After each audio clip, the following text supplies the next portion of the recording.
देवराहा बाबा कौन थे जिनके दर्शन पाने को बड़ी से बड़ी हस्तियां भी लालायित रहती थी। दोस्तों, भारत में पौराणिक समय से ही ऋषि मुनियों की परंपरा रही है। वहीं हिंदू धर्म में तो सैकड़ों योगियों और सन्यासियों का वर्णन मिलता है।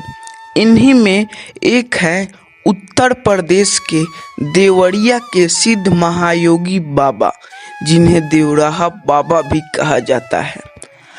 बाबा को लेकर कहा जाता है कि उन्होंने सैकड़ों वर्ष जीवित रहने का रिकॉर्ड बनाया है और उन्हें कई तरह की सिद्धियां भी प्राप्त थी।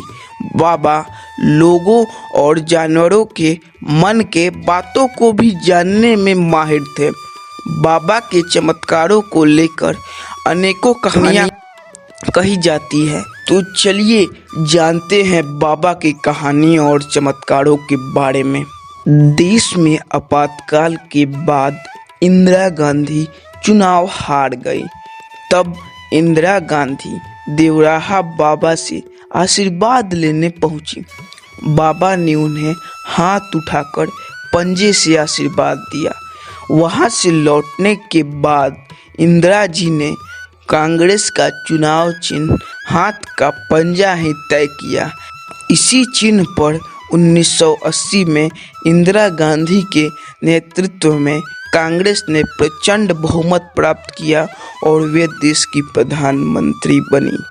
ऐसे ही देवराहा बाबा का एक और चमत्कार बहुत ही प्रसिद्ध है।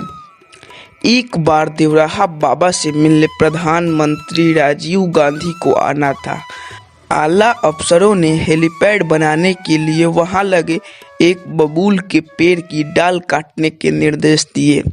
पता लगते ही बाबा ने एक बड़े अफसर को बुलाया और पूछा कि पेड़ क्यों काटना चाहते हो। अफसर ने कहा, प्रधानमंत्री आ रहे हैं इसीलिए जरूरी है।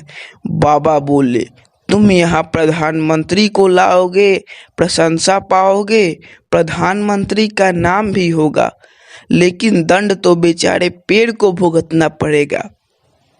वह इस बारे में पूछेगा तो मैं क्या जवाब दूंगा? नहीं, यह पेड़ नहीं काटा जाएगा। अफसरों ने अपनी मजबूरी बताई, पर बाबा जरा भी राजी नहीं हुए। उनका कहना था, यह पेड़ होगा तुम्हारी निगाह में, मेरा तो साथी है, पेड़ नहीं कर सकता। बाबा ने तसल्ली दी और कहा कि घबराओ मत, प्रधानमंत्री का कार्यक्रम टल जाएगा। 2 घंटे बाद ही प्रधानमंत्री कार्यकाल से रेडियोग्राम आ गए कि प्रोग्राम स्थगित हो गया है।